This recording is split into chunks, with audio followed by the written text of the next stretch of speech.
Hello dear learners, welcome to Righto Academy. कैसे हैं आप सब?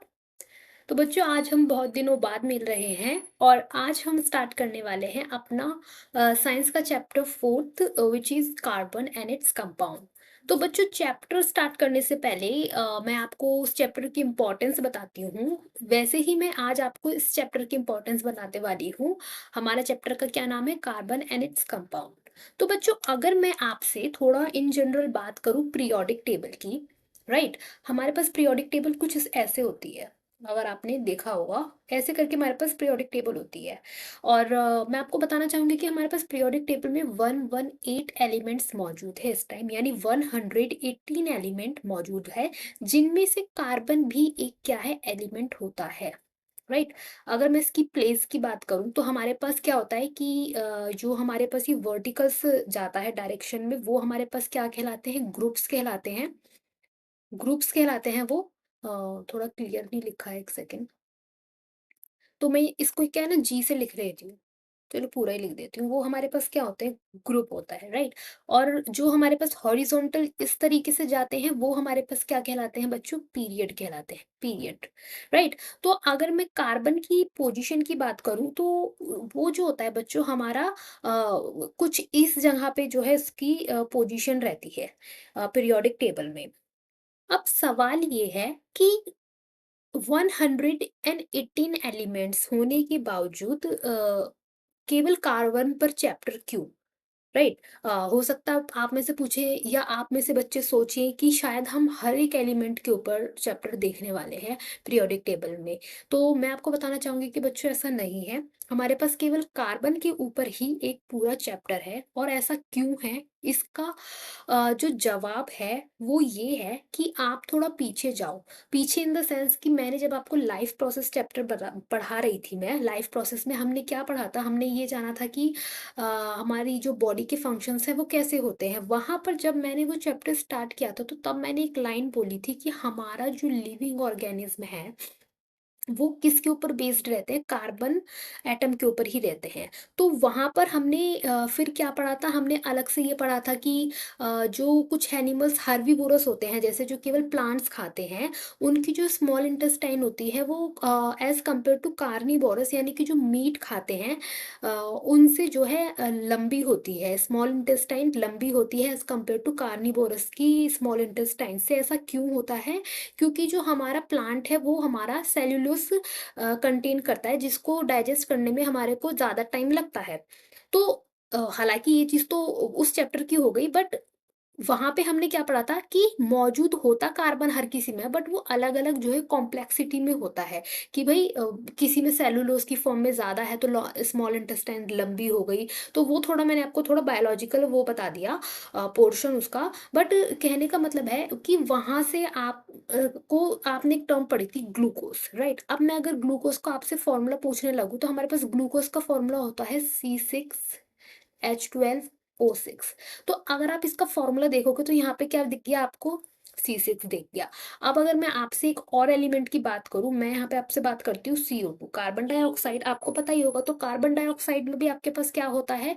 कार्बन यहाँ पे मौजूद होता है। तो बच्चों, कहने की मतलब ये है कि आपका कार्बन इस पृथ्वी पर इतना ज़्यादा इम्पोर्टेंट एलिमेंट होता है। अच्छा, एक बात मैं इसकी और बताना चाहूँगी।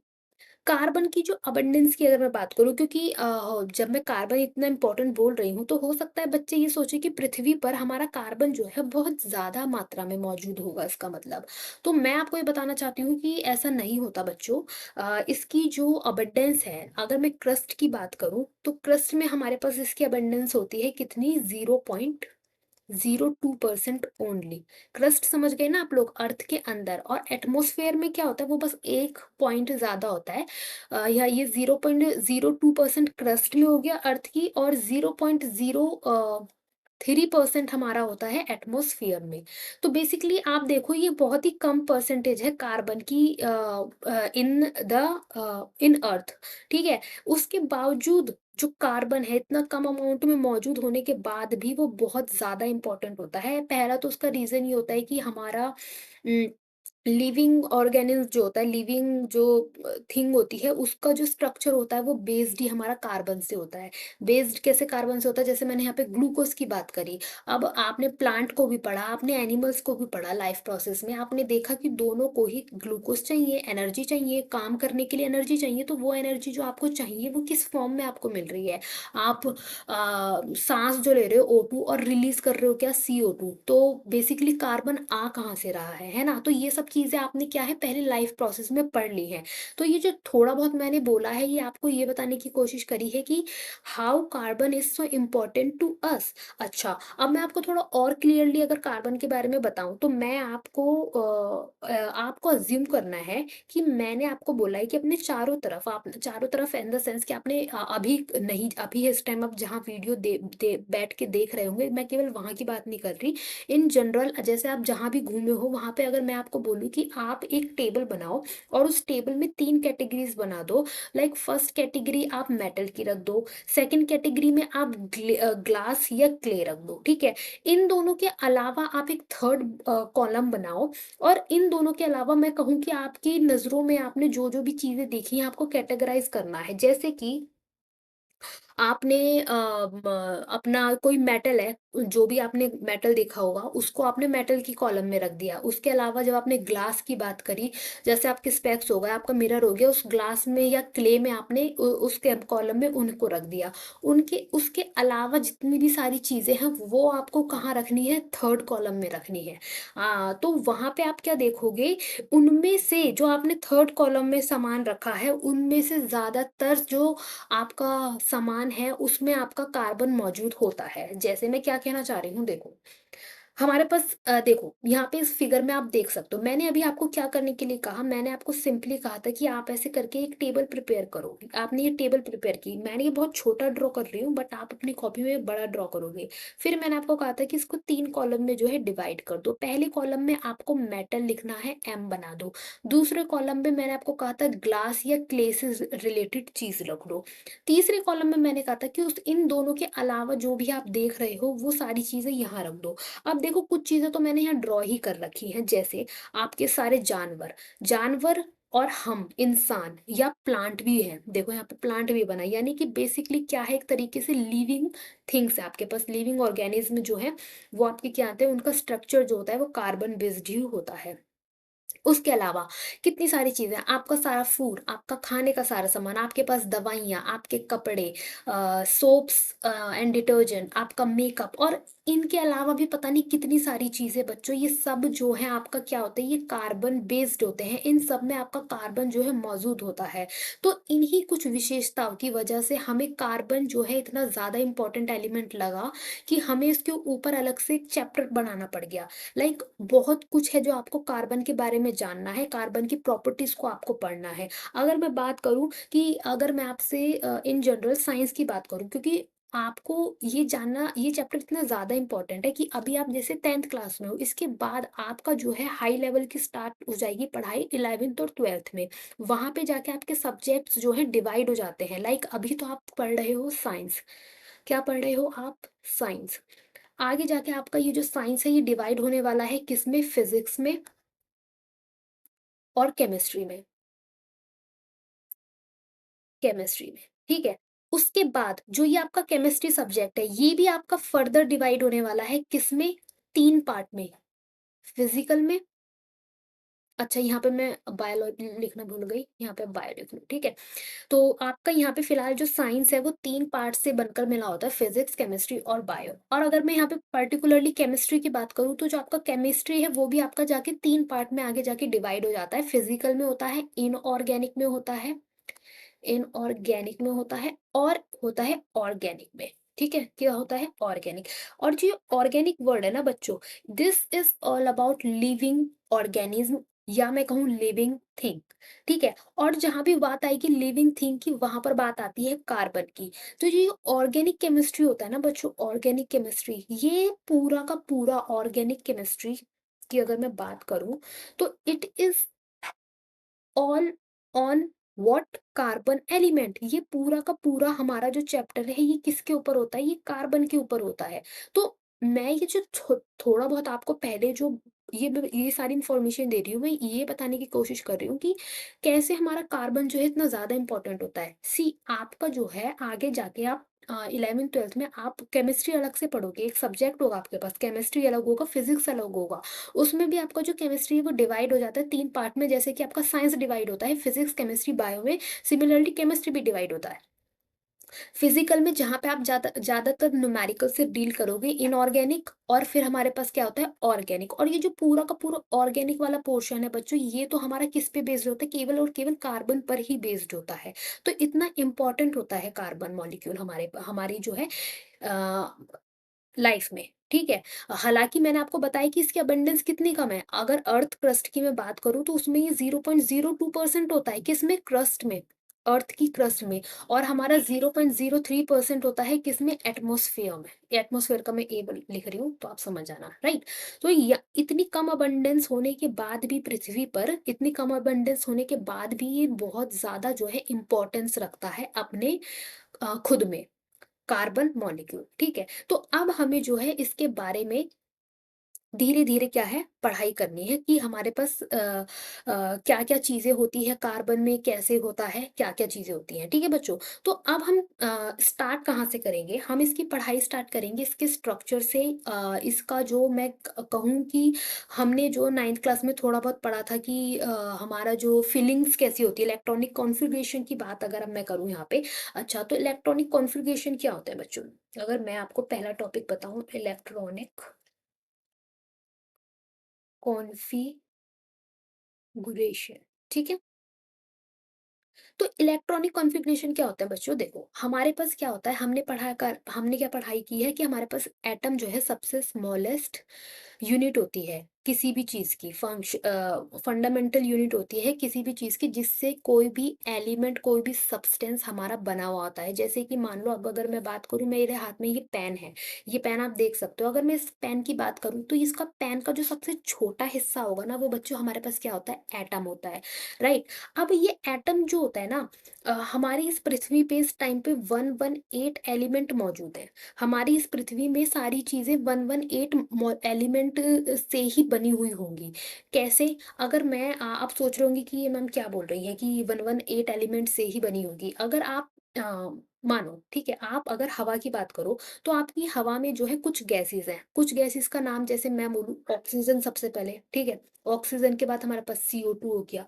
CO2 के बाद हमारे पास हो गया कार्बन मोनोऑक्साइड, हमारे पास NO नाइट्रोजन ऑक्साइड भी होता है, SO2, ये कुछ गैसेस हो गई, ठीक है। इसके अलावा मैं अब यहाँ पे कुछ अलग कंपाउंड्स के नाम लिखती हूँ। जैसे मैंने लिखा C6H12O6, ये मैंने क्या लिख दिया यहाँ पे, ग्लूकोज का नाम लिख दिया। अच्छा, सबसे इंपॉर्टेंट वाटर, वाटर तो मैंने लिखा ही नहीं, H2O। अच्छा, अब मैंने काफ़ी जो है यहाँ पे कंपाउंड्स लिख दिए हैं। तो बच्चों, ये सारे जो मैंने लिखे हैं ना, ये हमारे कंपाउंड्स हैं जो कुछ आपको दिखते हैं, कुछ नहीं दिखते। जैसे कि यहाँ पे ये पानी है। अब आप पृथ्वी पे जानते हो 70% वाटर होता है। जो पानी आप देखते हो हर जगह पे, लाइक रेन की फॉर्म में जो पानी आ रहा है, आपका जब AC चलाते हो पीछे से जो वाटर आ रहा है, वो आपका पानी है। आपका समुंदर में पानी होता है, जब बारिश होती है, नदी, तालाब, हर जगह जो जो भी आप देख रहे हो लिक्विड चीज़, जो गीला-गीला देख रहे हो, वो आपके पास पानी है। और उस पानी का जो केमिकल फ़ॉर्मूला है, वो आपका H2 रहने वाला है। आप कहीं भी जब भी चले जाओ, आप इंडिया में रहो, आप वहाँ का पाकिस्तान चले जाओ, आप अमेरिका चले जाओ, कहीं पर भी चले जाओ, आपका जो वाटर का फ़ॉर्मूला है, वो यही रहने वाला है, क्या? H2O। अच्छा, अब ये सब मैं बता क्यों रही हूँ? मैं ये बताना चाहती हूँ कि आपका जो जो भी मॉलिक्यूल्स हैं इस पृथ्वी पर, जो भी आपके कंपाउंड हैं, उनका सबका एक केमिकल फॉर्मूला होता है। जो भी आप चीज़ें देख रहे हो, इवन आप प्लास्टिक जो यूज़ करते हो, प्लास्टिक इज़ अ पॉलीमर, ठीक है? अब पॉलीमर क्या होता है हम उस चीज़ में नहीं बताएँगे, बट मैं आपको ये बताना चाहती हूँ कि जो प्लास्टिक होता है उसका भी एक केमिकल फ़ॉर्मूला होता है। आपका जो लिविंग ऑर्गेनिज़्म होता है उनका भी जो है सब चीज़ों के एक केमिकल फ़ॉर्मूला होता है, और केमिकल फ़ॉर्मूला में हमारे पास होते हैं एलिमेंट्स।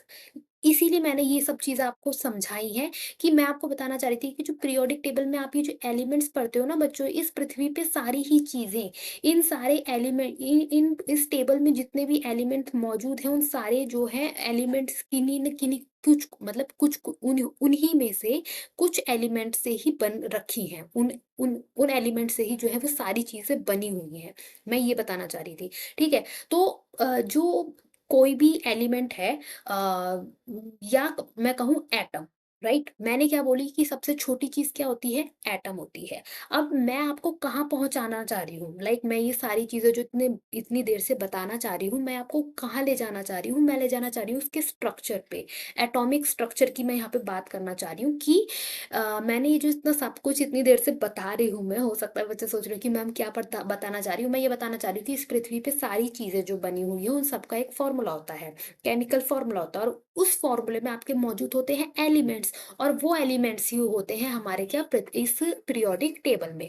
अब एलिमेंट्स हो गई, एलिमेंट्स ले लो या कंपाउंड ले लो, उन सब की जो सबसे छोटी यूनिट होती है, वो हमारे पास एटम होती है और एटम का हमारे पास होता है स्ट्रक्चर। क्या होता है? एटम का स्ट्रक्चर जो है हमें पढ़ना है, किसका? स्पेशली क्योंकि हम कार्बन चैप्टर पढ़ रहे हैं, तो हमें कार्बन का ही जो है स्ट्रक्चर भी देखना है बेसिकली। तो ये थोड़ी बातें मैंने थोड़ा इस तरीके से बताई, बट हमारा जो टॉपिक है, हमें जो पढ़ना है, हमें कार्बन का स्ट्रक्चर समझना है, उसका हमें क्या समझना है? इलेक्ट्रॉनिक कॉन्फ़िगरेशन समझना है, राइट? तो अब एटम का स्ट्रक्चर कैसा होता है? बीच में हमारे पास होता है न्यूक्लियस और साइड में हमारे पास होता है उसकी शेल्स होती हैं, जो आपने पढ़ा होगा अपना 9th क्लास में, उसकी हमारे पास क्या होती है? शेल्स होती है। ये इस तरीके से धीरे-धीरे करके ये शेल्स बढ़ती रहती हैं, न्यूक्लियस से इनकी दूरी जो है बढ़ती रहती है। अब केमिस्ट्री में होते हैं रूल्स इलेक्ट्रॉन को भरने के लिए। देखो आपने एटॉमिक स्ट्रक्चर जो चैप्टर पढ़ा था 9th क्लास में, उसमें आपने पढ़ा था कि हमारे बीचों-बीच जो ये चीज़ होती है, ये हमारे पास होती है न्यूक्लियस, न्यूक्लियस होती है, जो कि हमारा क्या होती है? न्यूट्रॉन, न्यूट्रॉन प्लस प्रोटॉन होते हैं जिसमें हमारे पास, ठीक है? और इसका अगर मैं आपको साइन की बात करूँ तो ये हमारे पास पॉज़िटिव होता है। और यहाँ पे जो ये जो शेल्स हुई हैं, मैं अब यहाँ पे ये मैं बताती हूँ, ये हमारे पास क्या है? ये शेल्स हैं। ये हमारे पास क्या होती है? शेल्स होती हैं, जिसके अंदर हमारे जो होते हैं ऑर्बिट्स होते हैं और उन ऑर्बिट्स के अंदर हमारे इलेक्ट्रॉन होते हैं। इस चीज़ को आप बिल्कुल ऐसे समझ सकते हो कि आपको एसएसटी में पढ़ाया जाता है कि हमारा जो है यहाँ बीचों-बीच सन होता है, राइट? तो हमारा सन के चारों तरफ हमारे जो सारे प्लैनेट हैं, अलग-अलग ऑर्बिट में घूम रहे हैं। ऐसा नहीं होता कि सारे प्लैनेट एक ही ऑर्बिट में घूम रहे हो। जैसे ये जो एक गोलाई है, आप मान लो कि मार्स हमसे अर्थ से पहले क्या आता है? मार्स आता है। तो हमारा जो है मान लो मार्स एग्ज़ैक्टली ऑर्डर तो मुझे अभी याद नहीं है, बट मान लो एक ऑर्बिट में हमारा मार्स घूम रहा है, दूसरे ऑर्बिट में हमारी पृथ्वी घूम रही है, तीसरे ऑर्बिट में हमारा जो है जुपिटर घूम रहा है। ऐसा नहीं होता कि हमारे जो सारे प्लैनेट हैं वो केवल एक ही ऑर्बिट में घूम रहे हों। अलग-अलग प्लैनेट अलग-अलग ऑर्बिट में घूमते हैं, ठीक है? तो यहाँ पे भी क्या होता है कि हमारे जो है न्यूक्लियस के चारों तरफ ये जो गोल-गोल करके एरिया बढ़ता जा रहा है, ये हमारे पास क्या होती है? शेल्स होती हैं। अब यहाँ पर होते हैं रूल्स कि किस चीज़ के रूल्स होते हैं? इलेक्ट्रॉन को भरने के लिए। अब होता क्या है बच्चों कि 1 सेकंड। हाँ। तो मैंने नई स्लाइड ले ली है, थोड़ा हम ठीक है। अब होता क्या है कि ये जो एक मैंने शेल बनाई यहाँ पे, ये जो मैंने एक शेल बनाई है, इस शेल में आपके पास होता है, पहले तो ऐसा नहीं है कि डायरेक्ट इलेक्ट्रॉन है। लाइक अगर मैं ये जो गोल-गोल चीज़ें दिखा रही हूँ, ऐसा नहीं हो सकता कि ये डायरेक्टली हमारे पास दिखाने को हम ये ऐसे दिखा सकते हैं, बट मैं ये बताना चाहती हूँ कि ये जो शेल होते हैं, इनके अंदर पहले आपके पास होते हैं ऑर्बिटल। ऑर्बिटल क्या होते हैं? S, P, D, F. ठीक है, इन ऑर्बिटल्स के अंदर ही आपका जो है इलेक्ट्रॉन मिलते हैं। अब इनके अंदर ही आपके जो है इलेक्ट्रॉन मिलते हैं, ठीक है? अगर अब हम हमें बात किसकी करनी है? हमें बात करनी है कार्बन की। हम यहाँ पे मेजरली बात करने वाले हैं कार्बन की। तो ये चीज़ बनाने के लिए, यानी इसका जो इलेक्ट्रॉनिक कॉन्फ़िगरेशन लिखने के लिए आपको क्या पता होना चाहिए? इसका एटॉमिक नंबर पता होना चाहिए। तो कार्बन का हमारे पास एटॉमिक नंबर होता है बच्चों 6। अब हमें क्या है? इसका इलेक्ट्रॉनिक कॉन्फ़िगरेशन देखना है and then we are going to draw this structure. ये वाला स्ट्रक्चर हम तब बाद में ड्रॉ करेंगे, राइट? तो अब हम थोड़ा समझते हैं कि इसके हमारे पास क्या होता है। कार्बन के पास हमारे पास टोटल जो होते हैं 6 इलेक्ट्रॉन होते हैं, राइट? तो अब मैं क्या करूँगी, इनकी फिलिंग कैसे होती है, राइट? इनका एक रूल होता है फिलिंग करने का। ऐसा नहीं होता है कि बस आप एक में ही सारे इलेक्ट्रॉन घुसा दो। इनका एक रूल होता है, जैसे कि आपका पहली शेल होती है के, फिर एल, फिर एम, फिर एन। जैसे कि मैंने यहाँ पे शेल्स ड्रॉ करी हैं, तो जिसकी सबसे पहली शेल होगी ये वाली शेल, मैं पेन चेंज कर लेती हूँ, तो जो ये वाली शेल होगी, ये हमारे पास क्या होगी बच्चों, के होगी। देन उसके बाद ये जो हमारी सेकंड वाली शेल होगी, ये वाली शेल, ये हमारे पास एल होती है, और उसके बाद ये लास्ट वाली जो शेल होती है वो हमारे पास एम हो गई, और उसके बाद एक शेल हमारे पास और होती है, वो हमारे पास एन होती है। तो बेसिकली अभी जो हमें 4 शेलों के बारे में पढ़ना है, के, एल, एम और एन। ठीक है, इतना हो गया। दूसरी चीज़, अब मैं क्या कह रही हूँ तब से कि आपका जो इलेक्ट्रॉन फिल करने का एक रूल होता है, उस रूल के अकॉर्डिंग ही आप कर सकते हो। रूल क्या होता है बच्चों, कि आपकी जो पहली शेल होती है, के शेल, उसमें आपके मैक्सिमम 2 इलेक्ट्रॉन ही जा सकते हैं। जो हमारे पास एल शेल होती है, उसमें आपके 8 इलेक्ट्रॉन जा सकते हैं। मैक्सिमम की बात कर रही हूँ मैं। जो हमारे पास एम शेल होती है, उसमें हमारे पास कितने जा सकते हैं, 18 जा सकते हैं, और एन की मैं बात करूँ तो उसमें 32 जा सकते हैं। बट होता क्या है कि अच्छा, वो तो चलो बाद की बात हो जाएगी, बट हमें जो है मेजरली इस चैप्टर में कार्बन की बात करनी है, तो हम केवल कार्बन का ही देखेंगे, राइट? मैं इलेक्ट्रॉनिक कॉन्फ़िगरेशन के बारे में ज़्यादा पढ़ाने लग जाऊँगी, तो वो जो दूसरा चैप्टर में पहुँच जाएँगे हम लोग। तो हमें जो अपना फ़ोकस रखना है वो केवल कार्बन तक ही रखना है, तो हम केवल कार्बन का ही इलेक्ट्रॉनिक कॉन्फ़िगरेशन जो है वो समझेंगे। तो हमने रूल देख लिया कि के में हमारे पास 2 जाएगा, एल में हमारे पास 8 जाएगा। तो हमारा काम इन दोनों से ही हो जाएगा, आगे जाने की हमें ज़रूरत नहीं है, क्योंकि वो देखो आप नंबर्स बहुत बड़े-बड़े हैं, और अगर आप कार्बन का देखोगे तो वो तो केवल 6 है, तो वो तो यहीं पे निपटने वाला है, तो हमें आगे पढ़ने की ज़रूरत नहीं है, ठीक है? तो अब रूल क्या होता है कि हमारे पास जो मैंने बताया, आपके पास ऑर्बिटल्स होते हैं एस, पी, डी और एफ, इन्हीं में जो है आपके इलेक्ट्रॉन्स फिल किए जाते हैं। ये ऑर्बिटल्स होते हैं कहाँ पे, इन शैलो के अंदर।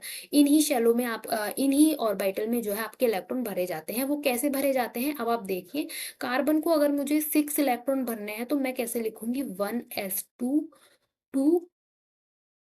2s2 2p। देखो ये कितने हो गए, 2 और 2 4, 6 में से 4 गया तो 2 बचा, तो यहाँ पे p में कितने हो गए, 2। तो बेसिकली आपका 1s2 में भी 1s में भी 2 इलेक्ट्रॉन गए हैं, 2s में भी 2 इलेक्ट्रॉन गए हैं, और 2p में भी 2 ही इलेक्ट्रॉन गए हैं। अब फाइनली हम क्या है, इसका ये वाला स्ट्रक्चर ड्रॉ कर सकते हैं, जैसे इस तरीके से है। इस फॉर्म में हम जो है इसका स्ट्रक्चर अब हम फाइनली ड्रॉ कर सकते हैं। कैसे, हमने बीच में जो है इसका पॉजिटिव बना के हमने इसका न्यूक्लियस को शो कर दिया, राइट? अब हम क्या करेंगे, हम पहले गोले बनाएंगे, जिनको हम क्या कहते हैं, शेल्स कहते हैं। ऐसे करके 2 शेल बना दी हमने, ठीक है? वैसे तो हमारा 2 शेल में ही जो है काम होने वाला है, हमें आगे की जरूरत नहीं पड़ेगी, क्योंकि आप देखो जो ये हमारे आगे नंबर्स लिखे होते हैं ना, ये वाले नंबर्स जो लिखे होते हैं 1 2, और यहाँ पे भी 2 लिखा है, ये जो है आपकी शेल को रिप्रेजेंट करता है। यानी कि 1 लिखा है तो इसका मतलब आपकी पहली शेल यानी कौन सी, के वाली। और जो 2 लिखा है वो रिप्रेजेंट करता है हमारी सेकंड शेल को, यानी कि एल वाली को, सेकंड में। तो यहाँ पे आप ये देखो कि हमारे पहली शेल में केवल 2 इलेक्ट्रॉन है, तो आप ये एक यहाँ बना दो, 1 इलेक्ट्रॉन, और 1 इलेक्ट्रॉन यहाँ बना दो। तो पहली शेल में हमने ये 2 इलेक्ट्रॉन बना दिए, 2 डॉट करके, ठीक है? दूसरी शेल में हम बात करें तो ये जो 2 लिखा है बच्चों, ये पूरा दोनों मिला के आपकी दूसरी शेल है, और दूसरी शेल में जो है आपके 2 अलग-अलग ऑर्बिटल हैं। कौन से, एक ऑर्बिटल है हमारे पास s, और दूसरा ऑर्बिटल है p। अभी हमें यहाँ पे ऑर्बिटल से कोई लेना देना नहीं है, हम नॉर्मली इलेक्ट्रॉन की फिलिंग करेंगे। तो हम देखेंगे कि टोटल इलेक्ट्रॉन कितने हैं, 2 s में है, 2 p में है, तो टोटल 4 इलेक्ट्रॉन आपको यहाँ पे ड्रॉ करना है। तो वो आप कैसे ड्रॉ कर दोगे, एक इलेक्ट्रॉन आपने यहाँ बना दिया, एक यहाँ पे बना दो, एक यहाँ पे बना दो, कहीं भी बना सकते हो, ऐसा कुछ नहीं कि कोई रूल है बनाने का, आपको बस 4 शो करने हैं। बस ये है कि थोड़ा सिमेट्री में अगर आप ड्रॉ करते हो ना, तो वो दिखने में अच्छा लगता है, बस वो वाली बात होती है। तो इसीलिए मैंने कुछ इस तरीके से ड्रॉ करा है। तो ये हमारे पास फाइनली मैंने क्या बना दिया, एटॉमिक स्ट्रक्चर बना दिया है, किसका, आपका कार्बन एटम का, राइट? तो ये हमारे पास क्या हो गया है, कार्बन का स्ट्रक्चर हो गया है। अच्छा, अब आप यहाँ पे ये देख सकते हो बच्चों कि यहाँ पे इसका जो है इलेक्ट्रॉनिक कॉन्फ़िगरेशन जो है पूरा नहीं, इलेक्ट्रॉनिक कॉन्फ़िगरेशन तो इसका ये है, बट ये क्या है, आपने एक चीज़ पढ़ी होगी कि हमारा जो है एक नोबल कॉन्फ़िगरेशन होता है। क्या होता है, नोबल इलेक्ट्रॉनिक कॉन्फ़िगरेशन होता है, जिसमें हमारे पास क्या होता है, जो फ़ॉलो करता है कौन-सा रूल, ये वाला रूल।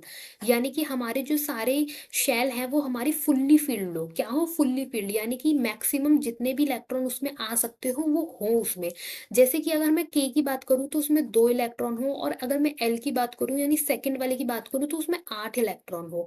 तभी वो क्या है, एक स्टेबल कॉन्फ़िगरेशन जो है उसकी मानी जाएगी। अगर वो स्टेबल नहीं है ना बच्चों, तो वो रिएक्टिव है, यानी कि फिर वो रिएक्ट करेगा। ठीक है? तो इसीलिए क्या है कि हमारा हमें क्या है कि हम देख रहे हैं कि हमारा ये कार्बन के पास जो है अपने पूरे इलेक्ट्रॉन नहीं है, यानी कि एक स्टेबल कॉन्फ़िगरेशन नहीं है। अब स्टेबल होना क्यों है? इस पूरी पृथ्वी पे कोई भी एलिमेंट या कोई भी चीज़ या कोई भी मैं पर्सन की भी बात करूँ इवन, तो वो क्या है, स्टेबल होना चाहता है। जैसे कि अगर कोई यंग पर्सन है और उसके पास जॉब नहीं है, वो जॉब ढूँढ रहा है, तो वो उस टाइम पे क्या है, उसकी स्टेट एक तरीके से रिएक्टिव है। जैसे ही उसको जॉब मिल गई, तो एक तरीके से उसके पास क्या आ जाती है, लाइफ में स्टेबिलिटी आ जाती है, राइट? तो इसी चीज़ को आप इन एलिमेंट्स पे अपना सकते हो कि अगर जब तक ये लोग एक स्टेबल इनके पास कॉन्फ़िगरेशन नहीं होती, तब तक ये क्या है, रिएक्टिव होते हैं और ये इस स्टेट में नहीं रहना चाहते। कोई भी एटम है, कोई भी एलिमेंट है, अपना जो स्टेबल फॉर्म में रहना चाहता है, स्टेबल कॉन्फ़िगरेशन में रहना चाहता है, और वो स्टेबल कॉन्फ़िगरेशन होती है किसकी, नोबल एलिमेंट की हमारे पास, जो कि हमारे पीरियोडिक टेबल में क्या होते हैं, जैसे हमारे पास हीलियम हो गया, नियॉन हो गया, आर्गन हो गया, तो ये सारे एलिमेंट हमारे पास नोबल एलिमेंट होते हैं, यानी स्टेबल होते हैं। ये रिएक्टिव नहीं होते बाकियों के कंपैरिजन में। क्यों? क्योंकि इनका जो इलेक्ट्रॉनिक कॉन्फ़िगरेशन है वो फुल्ली फिल्ड होता है। अब हम देखें, अगर हम इसे कंपेयर करें फुल्ली फिल्ड वाले से, कि हमारा जो कार्बन में है कितना अ, इलेक्ट्रॉन कम पड़ रहे हैं एक नोबल इलेक्ट्रॉन से, तो हम क्या नोटिस करेंगे, देखो यहाँ पे हाँ, तो ये देखो हमारे पास कितने हैं टोटल, हाँ, 6 है। अगर मैं यहाँ पे इसको कंपेयर करूँ, तो ये हमारा के हो गया, इतना हिस्सा हमारे पास के हो गया। क्यों? क्योंकि वो फर्स्ट वाला उतना रिप्रेजेंट कर रहा है और सेकंड वाला हमारा दूसरी को रिप्रेजेंट कर रहा है, यानी एल को रिप्रेजेंट कर रहा है, ठीक है, इतना हो गया। अब मैंने यहाँ पे क्या लिखा है कि के में तो आपके पास 2 होने चाहिए, देखो ठीक है, ये क्या है, के में इसके 2 हैं, यानी कि के तो है। अब हम मूव करते हैं एल की तरफ। एल में हमारे पास फुल्ली फिल्ड होने चाहिए 8, बट हम कितने देख रहे हैं, 2 + 2 = कितना होता है, 4। तो ये 8 नहीं है, ये 8 से कितना कम है, 4 कम है। कितना कम है, 4 कम है। तो अब बच्चों इसके पास आती है 2 सिनेरियो, कार्बन के पास हमारे पास 2 सिनेरियो है। एक है कि या तो ये इलेक्ट्रॉन गेन करके 8 बना ले, या तो ये इलेक्ट्रॉन को लूज करके जो है अपना हीलियम बना ले, यानी कि हीलियम का हमारे पास एटॉमिक नंबर होता है ओनली 2, यानी के जो है के = 2। के में हमारे पास कितने हैं, केवल 2 हैं, और वो हमारे पास क्या होता है, हीलियम का कॉन्फ़िगरेशन। ये तो H2 लिख दिया ना मैंने, तो इट इज़ He। एक सेकंड। तो हीलियम का हमारे पास He सिंबल होता है, और हीलियम का जो हमारे पास इलेक्ट्रॉनिक कॉन्फ़िगरेशन होता है वो होता है 1s2, यानी कि हमारा जो K शेल है उसमें 2 इलेक्ट्रॉन फुल्ली फिल्ड होते हैं, and that is what a stable electronic configuration, ठीक है? तो अब आप वापस से देखो, अगर आप कार्बन का ये वाला इलेक्ट्रॉनिक कॉन्फ़िगरेशन देखोगे, तो या तो उसके पास 2 ऑप्शन है, या तो ये 4 गेन करके अपना जो है नियॉन का ले, देखो मैंने यहाँ पे क्या लिखा, मैंने लिखा यहाँ पे हीलियम नियॉन। अब हीलियम के बाद नंबर किसका आता है, नियॉन का आता है। हीलियम का जो इलेक्ट्रॉनिक कॉन्फ़िगरेशन होता है, यहाँ पे लिख देती हूँ मैं, हीलियम का हमारे पास होता है 1s2, यानी कि के में जो है 2 होते हैं। अब अगर मैं नियॉन की बात करूँ, तो नियॉन का हमारे पास बच्चों होता है 10, उसका क्या होता है, एटॉमिक नंबर जो होता है वो 10 होता है। अगर मैं उसका इलेक्ट्रॉनिक कॉन्फ़िगरेशन की बात करूँ, तो वो होता है 1s2, 2s2, 2p6। तो अगर आप इसे काउंट करोगे, तो 2 + 2 + 6 = 10। तो हमारे पास जो है एटॉमिक नंबर नियॉन का होता है 10। और अगर आप इसके बात करो इलेक्ट्रॉनिक कॉन्फ़िगरेशन की, तो हमारे पास के में आप देख रहे हो 2 है, और एल में क्या है, पूरे 8 हैं। कैसे? कि ये क्या, मैंने क्या बताया था कि आप ये देखो कि ये इसके आगे 1 लिखा है ना, तो ये हमारे पास क्या है, के है। यहाँ पे देखो 2 लिखा है ना, आगे जो नंबर लिखा होता है ना, वो जो है हमारी शेल को रिप्रेज़ेंट करता है। तो पहले तो आगे 1 लिखा था, तो ये हमारी पहली वाली शेल हो गई। पहली वाली शेल कौन-सी है, के। तो के में हमारे पास यहाँ पे कितने हैं, 2। दूसरी शेल हमारे पास क्यों किसे रिप्रेजेंट करता है, एल से रिप्रेजेंट करता है। तो दूसरी वाली शेल में आप देख सकते हो कि यहाँ पे 8 है, दोनों को मिलाओगे आप, 2 + 6 कितना होता है, 8 हुआ। तो यानी कि हमने जो यहाँ पे ड्रॉ करा था कि आपके मैक्सिमम के में 2 होने चाहिए, एल में 8 होने चाहिए, तो नियॉन हमारा इस कंडीशन को फॉलो कर रहा है, यानी नियॉन हमारे पास क्या है, एक नोबल इलेक्ट्रॉनिक कॉन्फ़िगरेशन है, राइट? तो अब जो ये कार्बन है ना, ये बीचों बीच स्टैंड करता है। कैसे? और दोनों ही तरफ में ये जो 4 इलेक्ट्रॉन से डील कर रहा है, अगर इसने जो है +4 कर लिया, यानी गेन कर लिया, तब ये किसका इलेक्ट्रॉनिक कॉन्फ़िगरेशन ले लेगा, नियॉन का ले लेगा।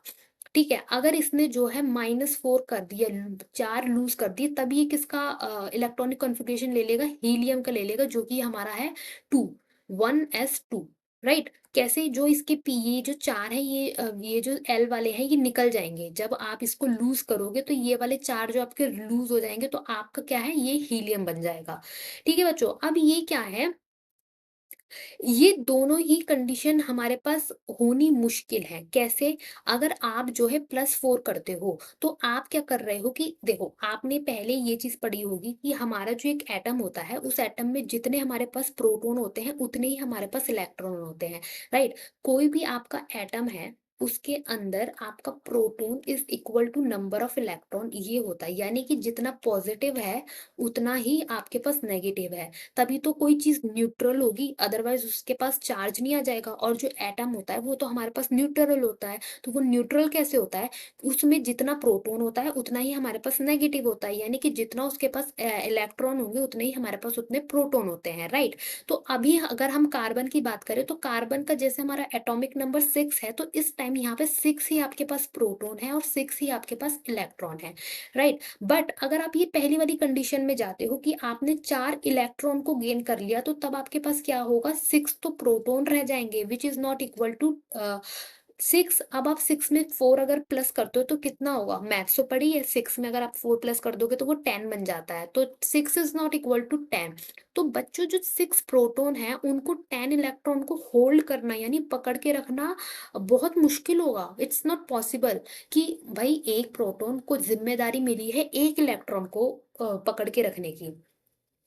आपने 1 नहीं बढ़ाया, 2 नहीं बढ़ाया, 4 बढ़ा दिए, तो जो आपके 6 प्रोटॉन है वो 10 इलेक्ट्रॉन को काबू में कर ही नहीं पाएँगे, इट इज़ वेरी डिफिकल्ट। तो ये तो पॉसिबल हो ही नहीं सकता, राइट? अब हम बात कर लेते हैं दूसरे केस की। दूसरा केस क्या है कि आप कार्बन को स्टेबल कॉन्फ़िगरेशन कैसे दे सकते हो? अगर आप उसमें से 4 इलेक्ट्रॉन निकाल दो, तो 4 इलेक्ट्रॉन अगर आप निकालते हो, तो देन आपका पास क्या होता है कि आपके प्रोटॉन तो तब भी 6 ही रहने वाले हैं, बट आपका जो 6 इलेक्ट्रॉन है उसमें से अगर आप 4 माइनस करोगे तो 2 इलेक्ट्रॉन बच जाएँगे।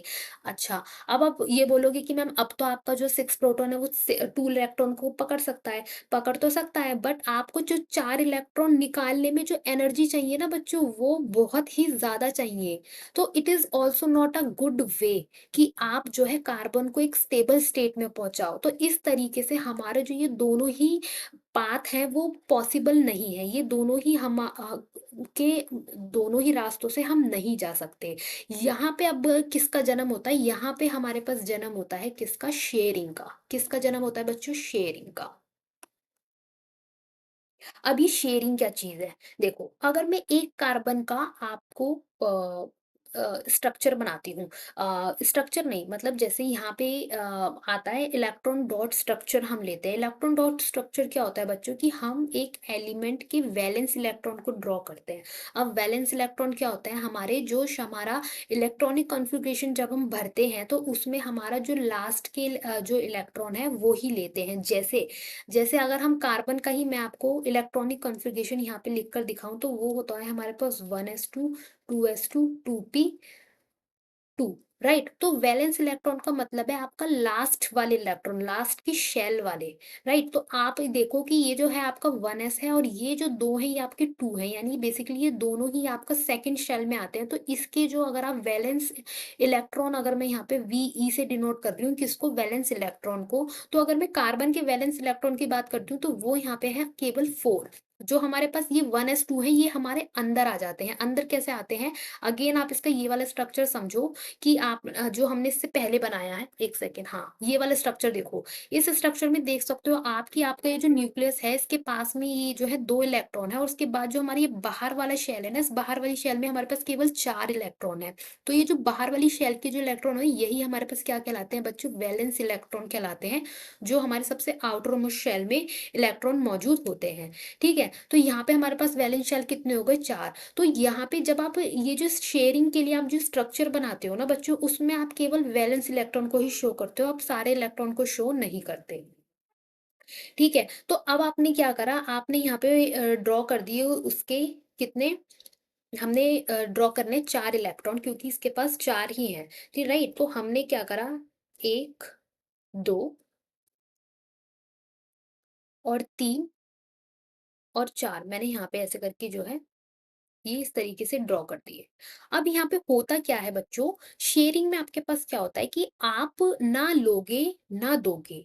जैसे कि हमने यहाँ पे पढ़ा ना गेन और लॉस, ना तो आप इस वाले रास्ते से जाओगे गेन वाले रास्ते से और ना ही लॉस वाले रास्ते से जाओगे, तब आप जाते हो शेयरिंग वाले रास्ते से।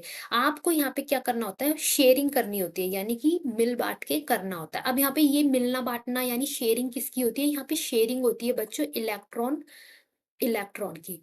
और किस रूप में होती है, पेयरिंग वाले रूप में होती है। अब आप इस चीज को देखो, आपको क्या है कार्बन का समझना है शेयरिंग कैसी होती है, बट आप डायरेक्ट कार्बन का समझो उससे पहले है कि आप पहले कुछ और एलिमेंट्स की शेयरिंग समझ लो, ताकि आपको कार्बन की शेयरिंग जो है वो ज्यादा अच्छे से समझ में आए।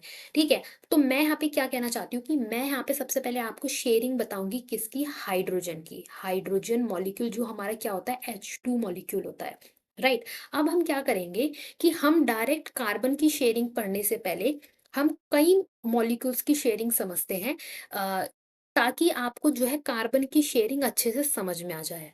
ठीक है बच्चों, तो हम क्या करने वाले हैं, हम सबसे पहले सबसे सिंपलेस्ट शेयरिंग वाला ऑप्शन उठाने वाले हैं, जो कि हमारे पास होता है H2 का। अब ये कैसे होता है? ये देखो, आप मैंने यहाँ पे इलेक्ट्रॉनिक कॉन्फ़िगरेशन H2H क्या है? हाइड्रोजन बेसिकली आपका सबसे पहला एलिमेंट होता है आपकी पीरियोडिक टेबल का, राइट? अगर मैं उसका इलेक्ट्रॉनिक कॉन्फ़िगरेशन लिखती हूँ, तो वो क्या होता है? वो सिंपली होता है हमारा क्या 1s2। हाइड्रोजन में केवल आपका एक ही इलेक्ट्रॉन मौजूद होता है। अब होता क्या है अगेन, अगर मैं यहाँ पे साइड में कुछ नोबल एलिमेंट के नाम लिख दूँ, जैसे हीलियम, हीलियम का अगर मैं इलेक्ट्रॉनिक कॉन्फ़िगरेशन लिखूँ या एटॉमिक नंबर लिखूँ, तो वो हमारे पास होता है 2, और इसका इलेक्ट्रॉनिक कॉन्फ़िगरेशन होता है 1s2। ठीक है, सिमिलरली अगर मैं यहाँ पे एक नियॉन और लिख लूँ, नियॉन का हमारे पास एटॉमिक नंबर होता है 10, और इसका इलेक्ट्रॉनिक कॉन्फ़िगरेशन क्या होता है हमारे पास, वो मैं यहाँ नीचे लिख देती हूँ 1s2 2s2 2p6, यानी कि के में भी 2 और आपका एल में 8, यही होता है। यानी कि बेसिकली आपका स्टेबल मैं आपको बता ही चुकी हूँ, जो आपकी शेल में मैक्सिमम नंबर होते हैं वो फिल हो जाए, तो वो आपके पास क्या होता है, स्टेबल कॉन्फ़िगरेशन होता है। अब हम बात कर लेते हैं अपना हाइड्रोजन को समझ लेते हैं, हाइड्रोजन में कैसे होता है। तो ये यहाँ पे मैंने लिखा है H2, राइट। अब अगर मैं केवल H की बात करूँ, तो ये जो मैंने इलेक्ट्रॉनिक कॉन्फ़िगरेशन लिखा है, ये मैंने केवल H का लिखा है। यहाँ नोटिस करना कि यहाँ है H2, यानी कि ये क्या है, ये हाइड्रोजन मॉलिक्यूल है, और ये जो इलेक्ट्रॉनिक कॉन्फ़िगरेशन है, ये हाइड्रोजन एटम का है। ये एटम है बच्चों और ये मॉलिक्यूल है, राइट। इस चीज को आप समझो। अब होता क्या है कि ये है अनस्टेबल। अनस्टेबल कैसे, वही बात कि आपका जो है, आपकी जो K L M N जो शेल्स हैं, अगर वो फुल्ली फील्ड नहीं होती तो वो अनस्टेबल होता है, यानी रिएक्टिव होता है। अब इसे क्या है, अपना स्टेबल जो है, अपने आप को स्टेबल बनाना है।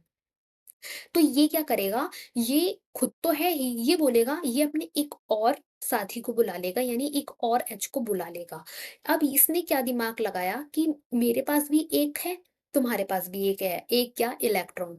अब इन दोनों ने ये दिमाग लगाया कि अगर हम अपने इलेक्ट्रॉन शेयर कर ले, यानी मैं अपना वाला तुमसे शेयर कर लूं और तुम अपना वाला मुझसे शेयर कर लो, तो हम जो है आपस में स्टेबल हो सकते हैं। कैसे, कि हमने क्या है आपस में शेयरिंग करके, जब ये शेयरिंग करते हैं तो इनके इलेक्ट्रॉन्स जो है ऐसे करके हम ऐसे शो करते हैं कि ये नजदीक आ गए हैं।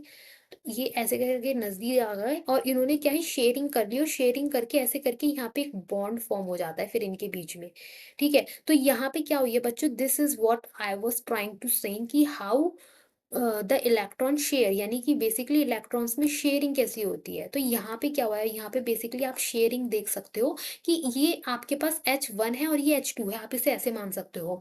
ठीक है, इसने कहा कि मैं तो था ही, मैंने अपने एक और साथी को बुला लिया, और मैंने क्या कहा कि मेरे पास अपना जो इलेक्ट्रॉन है, तुम्हारे पास तुम्हारा जो इलेक्ट्रॉन है, हम दोनों शेयर करके एक स्टेबल जो है मॉलिक्यूल बना लेते हैं। अब अगर आप इसका इलेक्ट्रॉनिक कॉन्फ़िगरेशन लिखोगे ना बच्चों, ये तो आपने केवल एक सिंगल एच का लिखा था, अब आप किसका लिखोगे, आप H2 का लिखोगे। H2 का जब आप इलेक्ट्रॉनिक कॉन्फ़िगरेशन लिखोगे, तो आप इन दोनों के ही इलेक्ट्रॉन को काउंट करके लिखोगे, और तब आप क्या लिखोगे, आप लिखोगे 1s2।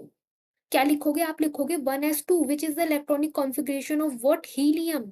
यानी कि आपने का जो है H2 मॉलिक्यूल ने क्या अचीव कर लिया, स्टेबल इलेक्ट्रॉनिक कॉन्फ़िगरेशन अचीव कर लिया। So this is what, this is how by sharing, जो आपका हाइड्रोजन एटम था उसने कन्वर्ट कर लिया अपने आप को हाइड्रोजन मॉलिक्यूल में, और अचीव कर लिया क्या, एक स्टेबल नोबल इलेक्ट्रॉनिक कॉन्फ़िगरेशन। तो ये जो हमारे पास होता है बच्चों हाइड्रोजन का, इट इज सिंपलेस्ट। ये क्या होता है, ये सिंपलेस्ट होता है, इससे सिंपलेस्ट कुछ भी नहीं होता है। अच्छा, अब हम क्या करते हैं, हम इसी के जैसे और भी कई मॉलिक्यूल्स का जो है समझते हैं शेयरिंग कार्बन का समझने से पहले, राइट। तो यहाँ पे हम समझते हैं किसका, मान लो हम समझते हैं O2 का, राइट। O2 का समझते हैं हम। O2 का कैसे समझते हैं आप, ऑक्सीजन का देखो, हमें यहाँ मैंने यहाँ पे जो नीचे 2 लिखा है इसका मतलब ये O कितने हैं, 2 है।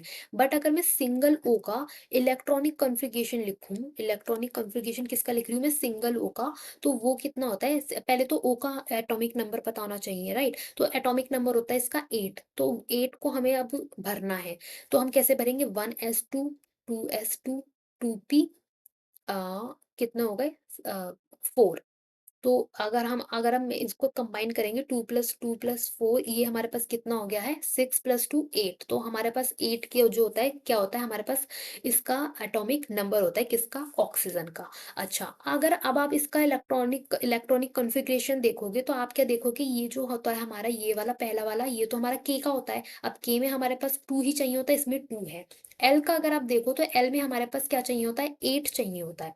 We have for stable electronic configuration हमें 8 चाहिए, बट अगर आप देखो तो 2 और 4 को अगर आप प्लस करोगे तो ये तो 6 ही बन रहा है, यानी कि यहाँ पे 2 की कमी है अभी। किसकी कमी है? 2 की कमी है। तो अब ये O क्या करेगा, अगेन मैंने वही वाली बात है, जब आप ये वाला स्ट्रक्चर ड्रॉ करते हो ना, इस ये वाला स्ट्रक्चर जो मैंने यहाँ पे ड्रॉ करा है, यहाँ पर आप केवल वैलेंस इलेक्ट्रॉन ही लेते हो। अब वैलेंस इलेक्ट्रॉन मैंने क्या बताया, जो आखिरी यानी सबसे बाहर वाली शेल में आपका जितने इलेक्ट्रॉन है वो आपके क्या होते हैं, वैलेंस इलेक्ट्रॉन। आप इसको काउंट नहीं करोगे, आप केवल बाहर वाले को काउंट करोगे, और बाहर वाला यहाँ पे 2 से रिप्रेजेंट हो रहा है, 2 से रिप्रेजेंट हो रहा है, तो वो हमारे पास क्या है, एल। तो केवल आप इसके ही जो है इलेक्ट्रॉन लिखोगे, जो कि आपके टोटल है 6। तो आपने क्या करा, 1 2 यहाँ पे बनाए, 2 यहाँ पे बना लिए, 2 ही यहाँ पे बना लिए। अब इसने क्या करा कि मैं तो अकेला हूँ, मैं अपने एक और साथी को बुलाता हूँ, यानी ओ को बुलाता हूँ, और उसको अभी सेम जो है हम यहाँ पे 2 यहाँ पे 2 यहाँ पे ऐसे करके ड्रॉ करते हैं। अगर आप काउंट करोगे 1 2 3 4 5 6, यानी 6 इसके क्या है, वैलेंस इलेक्ट्रॉन। ओके काउंट करो, 1 2 3 4 5 6। तो दोनों ओके क्या है हमारे पास, 6 6 हमने बना दिया। अब हमें इसको बनाने हैं 8, किसके लिए, स्टेबल इलेक्ट्रॉनिक कॉन्फ़िगरेशन के लिए। अब ये क्या बोलेगा, भाई मेरे पास भी 2 हैं, तुम अपने मतलब मेरे जो ये 2 हैं, मेरे पास जो 6 में से 2 हैं, मैं तुम्हारे साथ शेयर करता हूँ, और तुम्हारे पास जो 6 में से 2 हैं तुम मेरे साथ शेयर करो। तो हम दोनों कैसे शेयर करेंगे, ये जो शेयरिंग के बाद, शेयरिंग के लिए मैं आप लोगों को ये जो 2 इलेक्ट्रॉन है थोड़ा नज़दीक लाके दिखा देती हूँ, इसीलिए ये 2 यहाँ पे ऐसे हैं, राइट, और ये तो इसके। तो ये जब शेयर करते हैं ना बच्चों अपने इलेक्ट्रॉन ऐसे करके, तो ये यहाँ पे क्या करना बना लेते हैं, बेसिकली बॉन्ड बना लेते हैं। अच्छा, इस वाले में भी अगर आप जब आप बॉन्ड को दिखाते हो ना, तो आप एक नॉर्मल डंडे से दिखाते हो। कैसे, अगर मैं ये वाला एरो हटा के आपको यहाँ पे बनाकर दिखाऊं, तो आप कैसे शो करोगे, आप दिखाओगे एक एच ये था, एक ही एच ये था, इन दोनों ने शेयरिंग करके अपना कुछ इस तरीके से शेयरिंग करके स्टेबल कॉन्फ़िगरेशन अचीव कर लिया। तो अब अगर मैं इन दोनों के बीच में आपको बॉन्ड बना दिखाऊँगी, तो मैं कैसे दिखाऊँगी? मैं एक सिंगल बॉन्ड दिखाऊँगी। अब इस बॉन्ड को अगर आप अंदर से इसकी पढ़ाई करोगे, अंदर से देखोगे, तो वो हो आपको मिलेगा क्या कि इस बॉन्ड के अंदर 2 इलेक्ट्रॉन, और वो 2 इलेक्ट्रॉन ये वाले इलेक्ट्रॉन है जो मैंने यहाँ पे ड्रॉ करे हैं। ठीक है? तो इस चीज़ को मैं यहाँ पे ऐसे भी ड्रॉ कर सकती हूँ, कैसे? एक सिंगल लाइन से, यानी कि H इज़ H, और बेसिकली इसके अंदर होगा क्या? इसके अंदर आपको मिलेंगे ऐसे करके 2 इलेक्ट्रॉन। तो ये 2 इलेक्ट्रॉन मैंने आपको ऐसे शो करके दिखा दिए, ये ऐसे भी नहीं होता, ये ऐसे होता है, एच और एच के बीच में एक सिंगल लाइन। सिमिलरली ओ की अगर जब हम बात कर रहे हैं यहाँ पे, तो ओ में यहाँ पे क्या है कि आप एक सिंगल लाइन ड्रॉ करते हो, ठीक है? आप अब यहाँ पे बच्चों को क्या कन्फ्यूज़न है, ऐसे टेढ़ा-मेढ़ा कुछ नहीं बना देना, क्रॉस बना दिया या कुछ बना दिया। आपको सिंपली एक लाइन ड्रॉ करनी है, और उस एक लाइन में आपके इलेक्ट्रॉन पेयर होते हैं। बेसिकली आपका शेयरिंग से मतलब होता है कि इलेक्ट्रॉन पेयर से ही आपका जो है एक बॉन्ड बनता है। तो यहाँ पे आप क्या शो करोगे, आपने 2 ऑक्सीजन बनाए, और ये जो 2 इलेक्ट्रॉन है ये इस तरीके से आपके जो है जॉइन हुए हैं, तो आपको इनके बीच में इस तरीके से बॉन्ड दिखाना है। तो यहाँ जो हाइड्रोजन में था बच्चों, ये आपके पास था सिंगल बॉन्ड। क्या था? सिंगल। और यहाँ ऑक्सीजन में आपका जो बना है वो बना है आपका क्या, डबल बॉन्ड। क्या बॉन्ड बना है आपका यहाँ पे? डबल बॉन्ड बना है, ठीक है? अभी हम यहाँ पे ऐसे ही करके हमें 3-4 मॉलिक्यूल्स के जो है स्ट्रक्चर को समझना है। क्या किसका स्ट्रक्चर समझने से पहले? कार्बन का स्ट्रक्चर समझने से पहले। तो अभी हमने O2 का सम पढ़ा, ठीक है? अब हम एक बहुत इंपॉर्टेंट मॉलिक्यूल का पढ़ने वाले हैं व्हिच इज़ H2O, जो कि आपके पास क्या होता है? पानी का होता है। आपको H2O का कहानी समझनी है कि कैसे यहाँ पे जो है इसने रिएक्ट करके एक स्टेबल कॉन्फ़िगरेशन बनाया, ठीक है? तो अभी आपको मैंने जो है O का तो बताया ही था। O को क्या है, 2 इलेक्ट्रॉन चाहिए बेसिकली। देखो, आपको मैंने O को पढ़ाया। O को अपना जो है,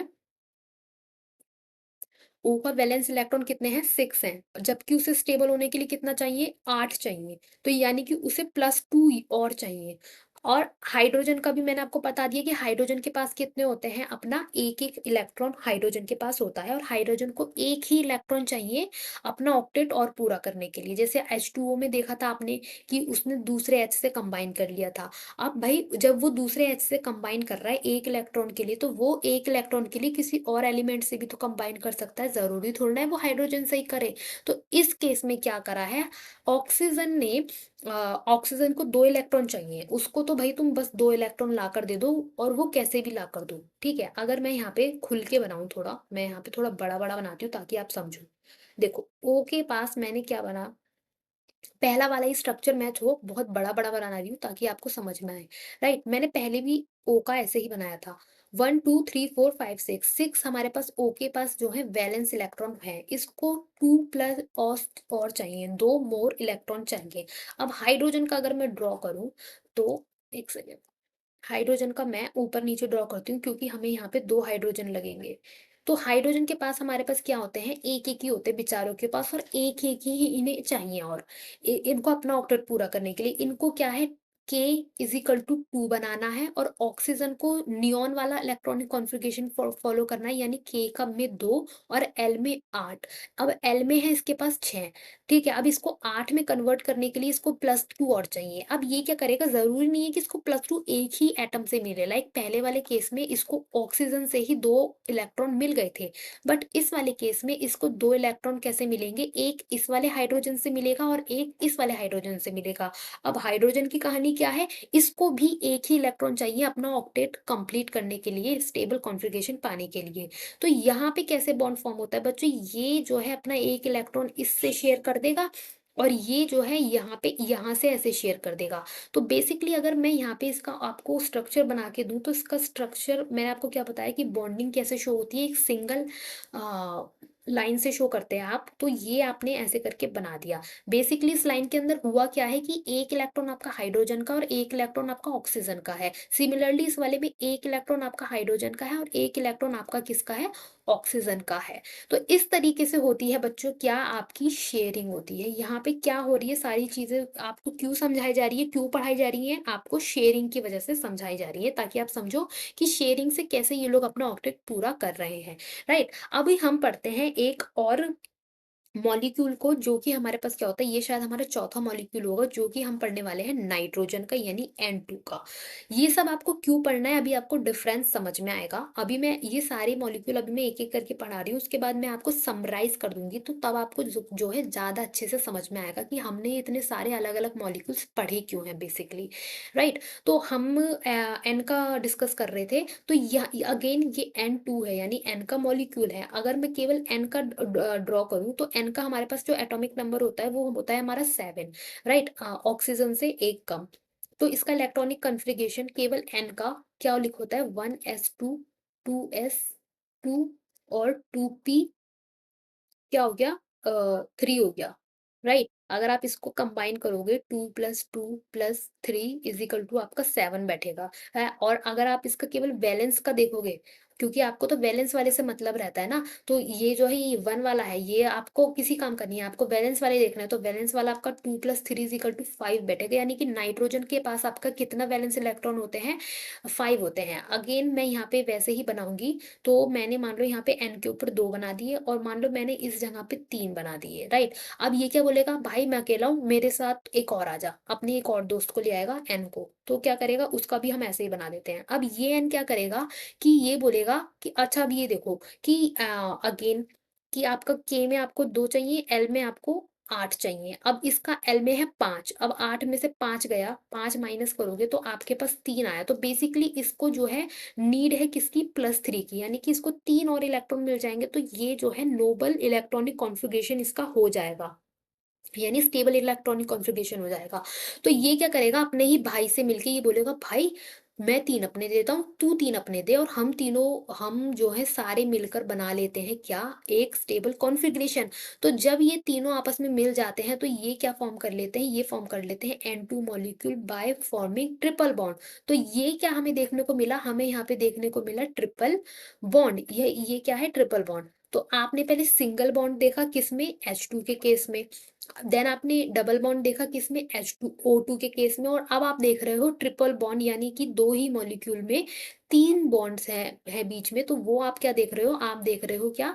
N2 के केस में, राइट? अब आपको क्या है? अभी आपको एक स्ट्रक्चर और पढ़ना है आगे पढ़ने से पहले, जो कि आपका है NH3। It is very important. और आप ये क्यों पढ़ोगे वो मैं आपको जब मैं समराइज़ करूँगी तब मैं आपको बताऊँगी। अब अगेन नाइट्रोजन को अपना ऑक्टेट पूरा करने के लिए क्या चाहिए? +3 चाहिए, ये नाइट्रोजन की कहानी है। हाइड्रोजन को कितना चाहिए? +1 चाहिए। तो ये क्या करता है बच्चों, अब मैं डायरेक्टली आपको बना के दिखा रही हूँ कि ये जो है मैंने नाइट्रोजन का बना दिया, ठीक है? अब मैं यहाँ पे 3 H जो है अटैच करती हूँ यहाँ पे। तीनों H के पास अपने-अपने इलेक्ट्रॉन है, और तीनों ही H को एक-एक इलेक्ट्रॉन चाहिए अपना-अपना ऑक्टेट पूरा करने के लिए। अभी नाइट्रोजन क्या करता है, ज़रूरी नहीं है कि एक ही, अगेन वही वाली बात जब मैं H2O को आप बता रही थी आपको, कि ज़रूरी नहीं है कि आप उसी सेम एलिमेंट या एटम से जुड़ो। आप अलग-अलग एटम से भी जुड़ सकते हो। तो ये क्या करेगा, अपना एक-एक इलेक्ट्रॉन इनके साथ ऐसे शेयर करेगा।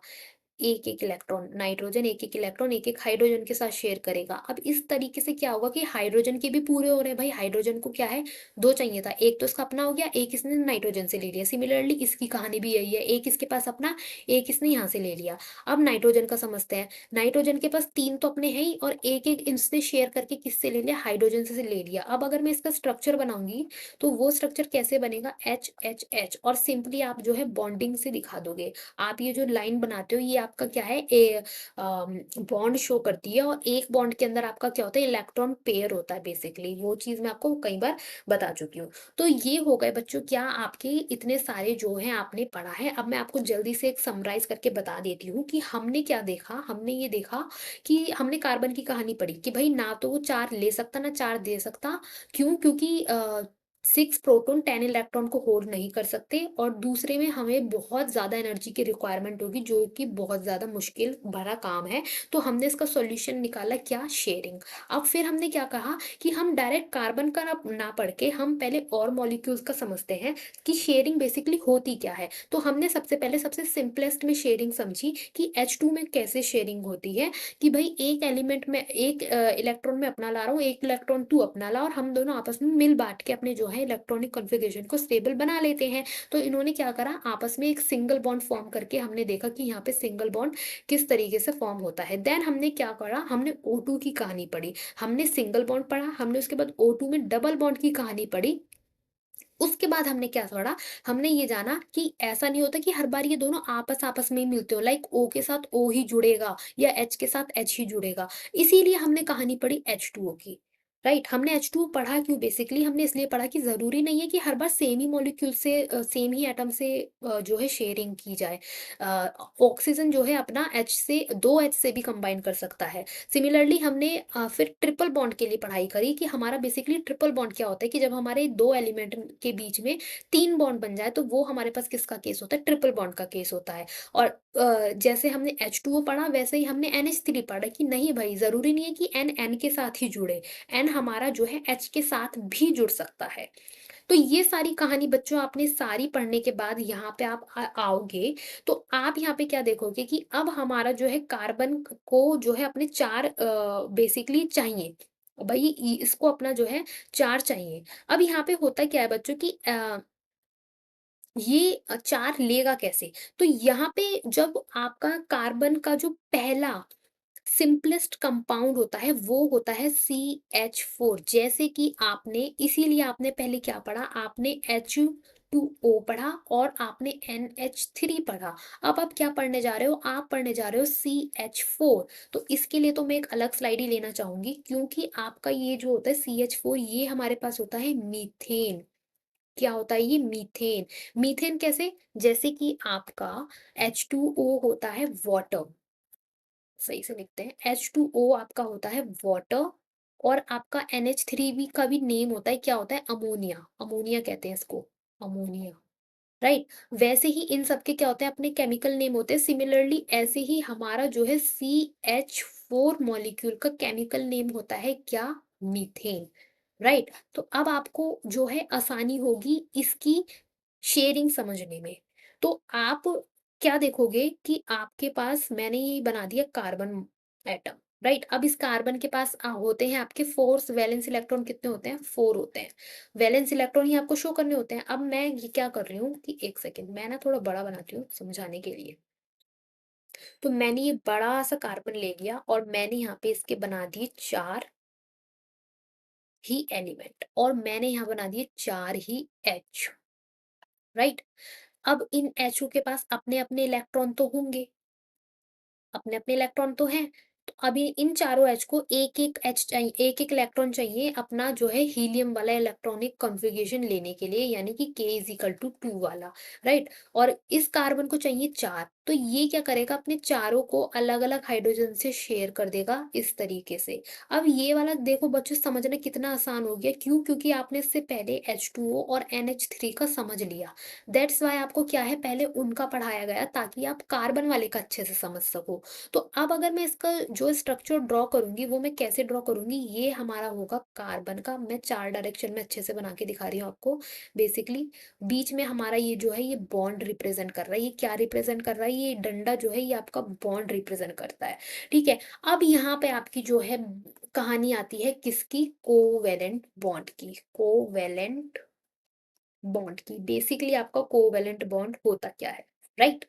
अच्छा बच्चों, इससे पहले वाले चैप्टर में आपने क्या कौन-सा बॉन्ड पढ़ा था? आपने आयनिक बॉन्ड पढ़ा था, राइट? आपने आयनिक कंपाउंड पढ़ा था। इससे पहले वाले चैप्टर में जब मैंने आपको बताया था कि वहाँ पे क्या होता है, बेसिकली इलेक्ट्रोस्टैटिक फ़ोर्स का अट्रैक्शन होता है 2 अ एटम्स के बीच में, लाइक एक अपने इलेक्ट्रॉन डोनेट कर देता है और एक इलेक्ट्रॉन गेन कर लेता है, और उनके बीच में इलेक्ट्रोस्टैटिक फोर्स ऑफ अट्रैक्शन होता है, जिसकी वजह से वो जो होते हैं बहुत ज़्यादा स्ट्रॉन्ग इंटरेक्शन होता है उनके बीच में। तो उसकी वजह से क्या होता है, उनका हाई मेल्टिंग और बॉइलिंग पॉइंट होता है। वही चीज़ आपको जो है कोवेलेंट में दिखाई नहीं देती। क्यों नहीं देती बच्चों? देखो, कोवेलेंट बॉन्ड बेसिकली क्या होता है? शेयरिंग होता है ऑफ व्हाट? Electron pair. अगर मैं इसकी डेफिनेशन यहाँ पे लिखना चाहूँ तो it is basically sharing word है। तभी मैंने आपको स्टार्टिंग से जो है आप वर्ड यूज़ करा है शेयरिंग। शेयरिंग होता है किसका? Sharing of electron pair. ये पेयर वर्ड बोलना बहुत ज़रूरी है, क्योंकि जब भी मैं आपको एक डंडा ड्रॉ करती हूँ जो कि बेसिकली बॉन्ड होता है, तो मैंने आपको हर जगह सबसे पहले यही बताया कि उस एक डंडे में, एक बॉन्ड में 2 इलेक्ट्रॉन होते हैं।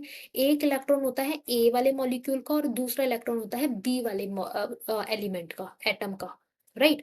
तो ये हो गया हमारा इसका और ये हो गया इसका। तो एक हमारे बॉन्ड में, एक बॉन्ड में हमारे पास 2 जो हैं इलेक्ट्रॉन होते हैं, जिनको हम पेयर भी बोलते हैं। दैट्स व्हाई आपको यहाँ पे क्या लिखना है? शेयरिंग ऑफ इलेक्ट्रॉन पेयर बोलना है बिटवीन।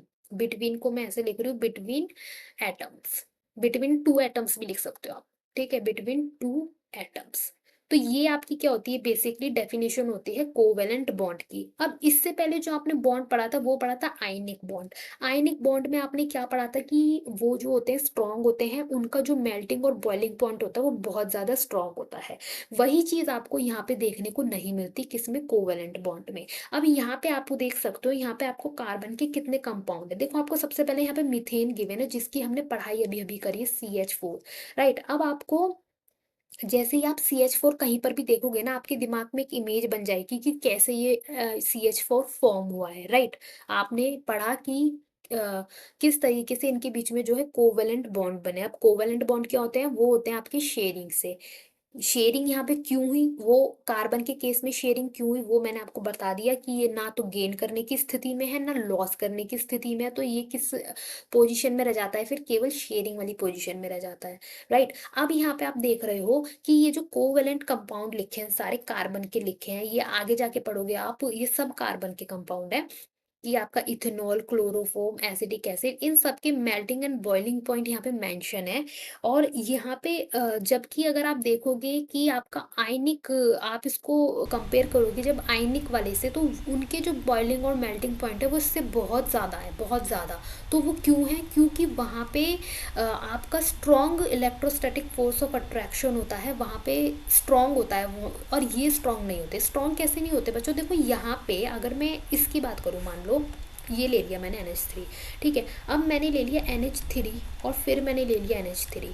तो बच्चों NH3 अपने में तो है, ठीक है, अपने में इसका जो है स्ट्रॉन्ग बॉन्ड बन जाता है। बट अगर मैं इंटर मॉलिक्यूलर इंट्रैक्शन की बात करूँ, इंटर, एक देखो दो वर्ड होते हैं, एक होता है इंटर और एक होता है इंट्रा। इंट्रा होता है अपने ही अंदर, तो वो हो गया हमारे केवल NH3 में। इंटर होता है सेम ऐसे ही दो मॉलिक्यूल, यानी कि इन दोनों के बीच का, इन दोनों के बीच का हमारा क्या कहलाएगा? वो कहलाता है हमारा इंटर। तो यहाँ पे क्या होता है बच्चों, जो इंटर इंटर जो फोर्स ऑफ अट्रैक्शन होता है वो वीक होता है हमारा। क्या होता है? वीक, ठीक है। तो वो हमारे पास क्या होता है? वो वीक होता है, राइट। तो ठीक है, कमज़ोर होता है। और वहीं पे आयनिक वाले में जो होता है हमारा स्ट्रॉन्ग होता है, तो वहाँ पे जो होता है उसका मेल्टिंग बॉइलिंग पॉइंट ज़्यादा होता है। और यहाँ पे हमारा कोवेलेंट के उसमें क्या होता है? कम देखने को हमें जो है मिलता है। अच्छा, यहाँ पे इसकी मीथेन की आपको कुछ बातें और जाननी है, कुछ पॉइंट्स जानने हैं। और वो पॉइंट्स ये हैं बच्चों कि पहले तो ये हमारे पास एज अ फ्यूल यूज़ होता है। इसके अगर मैं यूजेस आपको बताऊँ, इम्पोर्टेंस बताऊँ, तो ये जो हमारे पास मीथेन है, ये आपके पास क्या होता है? एक तो एज अ फ्यूल यूज़ होता है, ये फ्यूल, राइट। दूसरा, ये हमारे पास बहुत ज़्यादा इम्पोर्टेंट कंपोनेंट होता है किसका? बायोगैस का, बायोगैस का। और CNG यानी कंप्रेस नेचुरल गैस कि ये जो है कंपोनेंट होता है और यूज्ड होता है क्या? As a fuel. तो ये हमारे पास इसकी इम्पोर्टेंस होती है किसकी? मीथेन की, राइट। और यहाँ पे आपने ये देख लिया कि कैसे इनका जो है कोवलेंट बॉन्डिंग इसके अंदर होती है, और इसका जो मेल्टिंग और बॉइलिंग पॉइंट है वो कम होता है किसके कंपैरिजन में? आयनिक वाले के कंपैरिजन में, ठीक है बच्चों। तो आज की क्लास हम यहीं पे रखते हैं, यहीं तक रखते हैं। इसके बाद हम और भी जानेंगे किसके बारे में? कार्बन कंपाउंड्स के बारे में और भी ज़्यादा पढ़ाई करेंगे। आज की वीडियो को हम जो है यहीं तक रखते हैं। हमने यहाँ पे आज की क्लास में क्या क्या समझा? हमने कार्बन का इलेक्ट्रॉनिक कन्फिगरेशन समझा, और सबसे पहले तो हमने यही जाना कि कार्बन ही क्यों, लाइक कार्बन के ऊपर ही अलग चैप्टर क्यों बना है, और एलिमेंट्स के ऊपर क्यों नहीं बन जाता। हमने उसकी इम्पोर्टेंस समझी कि हर चीज़ में कार्बन जो है मौजूद होता है, ठीक है। तो आज की क्लास में इतने रखते हैं। थैंक यू बच्चों। Do like, share, subscribe, keep watching.